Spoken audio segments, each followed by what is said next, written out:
Hello and welcome to Kitchen Counter Crafts. If you like this video, please like, comment, share, and subscribe. So today I wanted to do this journal, and it is, guess what time it is? It is summer camp time. And so just wanted to, I made some journals last year that the girls are still using. And so these are just some of some journals for my daughter and for her friends for camp, just some of the girls from church who are so sweet and darling. And I wanted to share what I've been doing and just kind of share the process of making these because I think they turn out pretty cute. So here's the journal itself, just a quick flip through. There's really not much to it. It's got kind of this, I don't know, zigzag stitch. It's got like X's that I did. It's pretty much the easiest stitching, that I could think of. And I started it up at the top, and then I put a couple charms here, and they're just like, I don't know, just a little hand with a flower, and it says play. So just a couple charms on the end, and then this really cool cover on there, and then a bunch of white paper. So last year I did some folios that look like field books for them. They were really involved and had a lot more going on, like fabric and ribbon and lace, and really like a junk journal, bullet journal. And I'll put the link down below so that you can see what I did last year. But this year, I don't know, I guess I got lazy, just wanted maybe something a little bit more simple. So this is what I came up with. And the way I got this idea was because I went to Costco.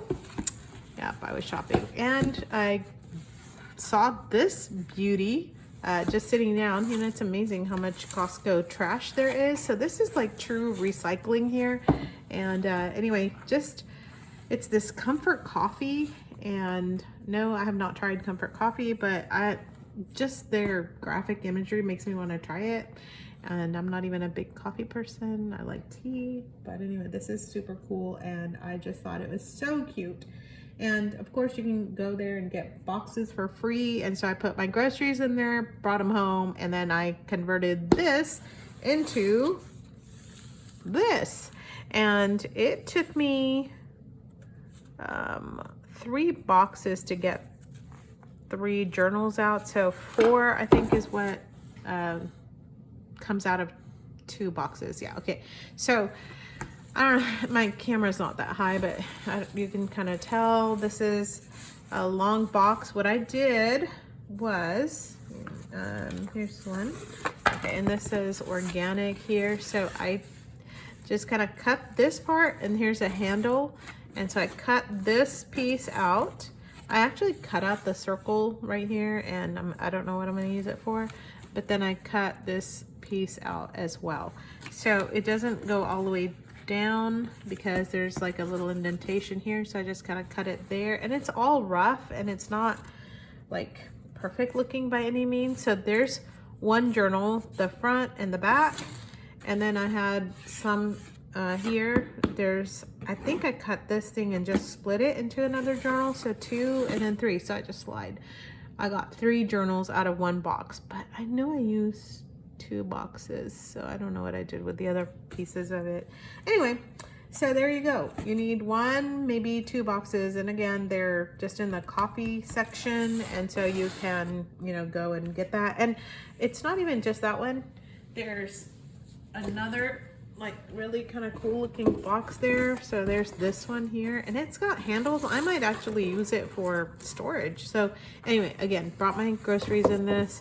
So pretty, and has handles. So just a little bit of like, I don't know, dictionary paper, and then keep the ends, and you've got this really pretty box here. Okay, enough about boxes.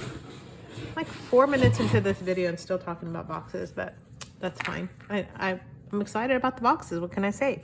All right, so what did I do? Super easy process. Again, I cut out 2. So it says organic, and I think it says Peruvian or something. So I cut out 2 of these. I'll give you the measurements if I can. Yes, I can. All right, so the measurements on these was 8.5 by 5.5. So why 8.5? Well, it's because of 8.5 by 11 paper. So I did just, you know, copy paper, and I used 1, 2, 3, 4, 5, 6. 6 sheets of copy paper folded in half, and I really did not have to trim this at all. And I made 3 signatures, so 6 pieces folded in half, that's 12. So there's 36 pieces of paper in this, which is really quite great. And so it doesn't matter which is your front, which is your back. I just kind of did organic in the front. And then the only real big catch is making sure this is facing, you know, that this part is facing out. Because guess what I did? I did the first one kind of both facing the wrong way. So, or this one was facing correctly and that one wasn't. If this has a little bit of an imperfection, as you can see here, don't know if you can see there, there we go. Don't worry about that, because you're gonna have stitching and it's gonna be fine. So there's that comfort coffee piece, and I'm leaving that. I don't want bean coffee in the front, so I'm gonna leave that here because it says comfort coffee here, so you can kind of tell what's going on. So anyway, that's it. So those are 4 journals with exactly the same stuff in there, and I am now gonna show you how I stitched all this together. So one of the things that you're gonna need for this, you're not gonna need much. So like I mentioned, a very nice box from Sam's Club or Costco or wherever your big box store is, and just folded up pieces of paper. And I go like this so that all of this ends up kind of looking about the same.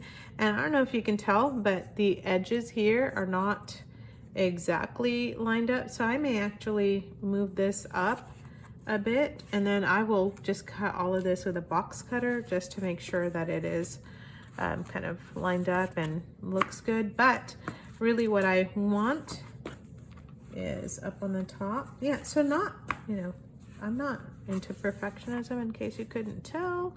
I just want the journal to kind of look like a journal. So you can see how much off it is here, but not to worry. We're gonna put all of it together first. And the way I'm doing it is with binder clips. You can use chip clips or whatever else you might have handy. But binder clips seem to work really well. I was trying to hold it together with rubber bands. They kept moving. That wasn't fun.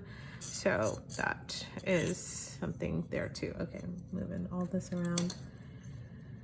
So there we go. I'm gonna hold it there. And if you don't have a box cutter, you can actually use, you know, a pair of scissors to kind of get all this situated. And if you want to do that ahead of time, you can. So like this is bowing out a little bit.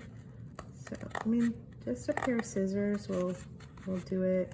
It doesn't, you don't have to have fancy gear for this stuff. I don't believe in it. And of course mine don't look as perfect as other people's do, but you know, anyway. So I'm gonna fix that with a box knife, and the way I do that is I'll find my metal ruler somewhere, wherever it is, and I mean, I could probably, and that way you can kind of straighten all of this out, and you just kind of have to keep going like that. Make sure you've got a cutting mat underneath so that you don't cut onto your kitchen counter, which I have done. So don't do that. All right, so to stitch this together, I just have some crochet thread. You can use twine, you can use whatever you want. I just have a kind of a big yarn needle. This is just a thing that I keep my needle in. And you're gonna need at least a yard of string. And so how do you know what's a yard? You put it up to your nose, and then you make sure your arm is stretched all the way out, or you could just kind of wing it and figure that out. So if you need to measure it out, it's 36 inches for a yard. You want a good length. The whole thing is you don't want to run out in the middle of stitching, because that would just stink. Ask me why I say that. It's because it's been done that way for me. So anyway, so what did I do here? I did not measure. I just kind of eyeballed each of these holes, and just started a little bit here, down a little bit here. And so I'm gonna do the same thing here. And actually I'm gonna move this in just a tad bit because you're gonna be opening and closing your book. You don't want it really at the edge. Oh yes, and I also put the awl almost through my finger last time. So make sure that your fingers are kind of away on the back.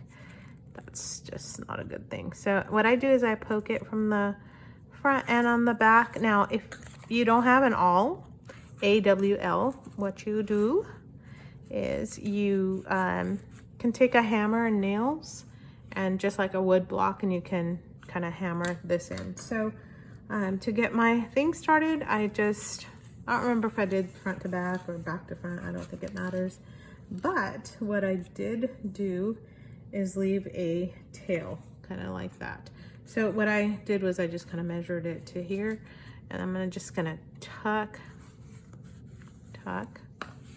no, I'm gonna tuck, there we go, that into here so that it doesn't come back out. So now I just start poking holes, and that is pretty much it. So you're gonna just watch me do this. And you can go front to back, or you could just kind of push that thing all the way through, get it all the way through. All right, my attempt at humor, not going so well tonight. Okay, there's my first. And so what I do, you might want to know, is I zigzag it first, and then I crisscross it back up. You'll see in just a second what I'm doing. What is she saying? So I'm sure there's a name for this stitch, but you know, it's kind of how I do some of my mending. Like if I'm, I don't know if you hand sew at all, but like when I'm hemming my pants, this is the stitch I use. It's like a basting stitch. That's it. That's what I'm doing. But if you're not short like me and you don't have to hem your own pants, then hey, you're lucky. All right. And yeah, your thread can get knotted up. You can use, you can actually use some beeswax to make sure this does not happen to you. I'm sorry, this is lame. But this can happen. Okay. So why are you not opening up? Let me see if I can get it through here. No, sure can't. Oh yes, I can. No, I can't. There. That's what happened to it. Oh man, I tied it in a knot. Okay. All right, so what I'm gonna do is I'm gonna pause and then come back after I've undone this knot. Okay, I'm back. I not only untangled this mess, but also just went ahead and poked holes with my awl and just kind of eyeballed this, and also just started stitching. So you can see how those stitches are kind of coming together. And again, just a very easy stitch that you can do. I kind of have to pull it a little bit, and one of the things you do want to do is make sure you pull it taut. And that's just because, you know, opening and closing the journal, it's going to get loosened up, and so you do want your stitches pretty tight. And that's another reason why you're leaving a little bit of space from the end, so that if you pull it, and you know, let's say your cardboard is not as strong, sometimes it could just actually rip the side of your book, and you don't want that either. So I just wanted to get that kind of going. And I mean, so really super easy, like in and out, like a kid stitch. So now I'm at the end, and again, I'm gonna cut this and straighten that out so that it looks nice like the other one. And these are all in place, and I'm just gonna go like that, just because things move around while you're stitching. Sometimes you're holding it, sometimes stuff moves, but looks like it's all good. So now I'm going to come back. So I just push this straight so it looks exactly nice on this side too. And I'm not gonna go back into, actually I can, but I'm not going to. I'm gonna go ahead and make this into an X. So I'm just moving up a stitch. So again, here you've got an X, just moved into this stitch, and now it's gonna allow you to make an X on each one of these. So you're gonna come back and stitch an X, and I just move it so that the X piece is right up here, and then again pull it really tight so that you've got a nice taut stitch that's hopefully not going to be moving around too much. There you go. And then I just kind of, you know, again guide your stitch where you want it to sit. But if you are interested in seeing, let me move this so that you can see. So there we go.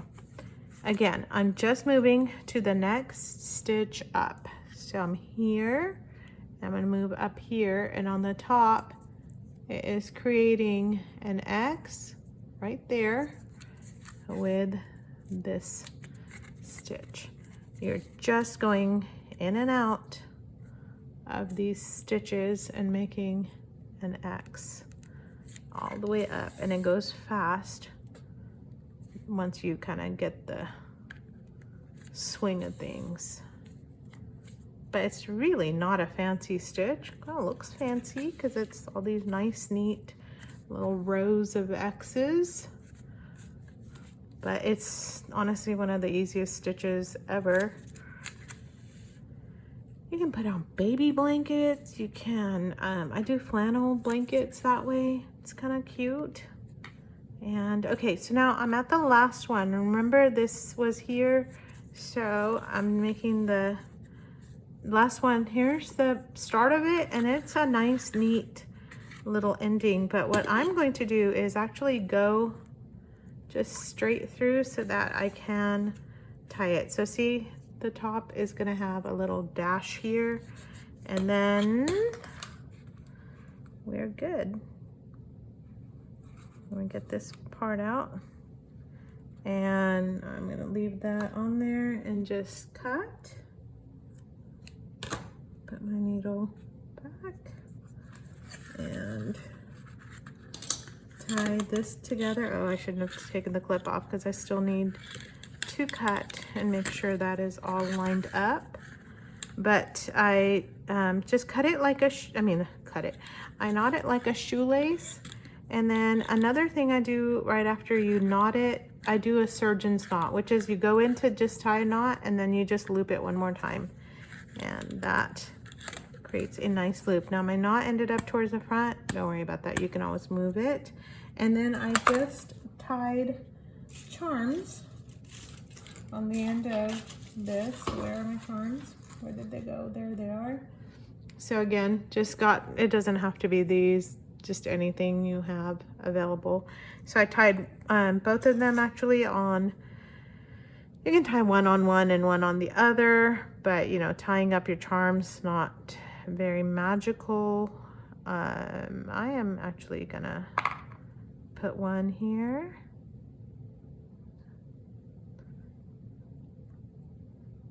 One on this one, if it'll go through.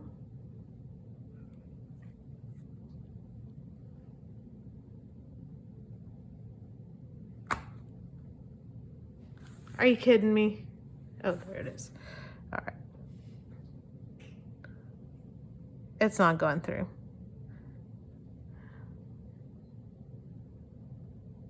All right, well, never mind. It's just not my night. You know, sometimes you win, sometimes you lose.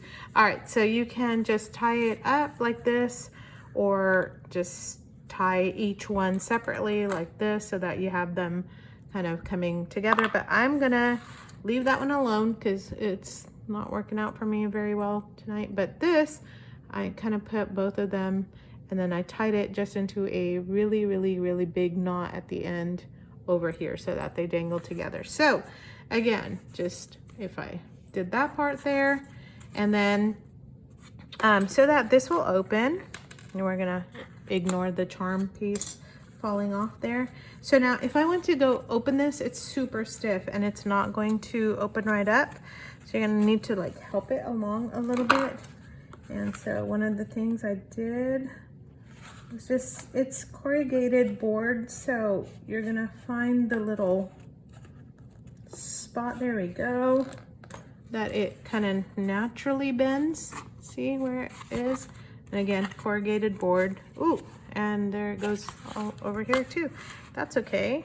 I'm gonna just pretend like I meant for that to happen, but I didn't. Okay, there we go. And I'm gonna just bend this one and this one.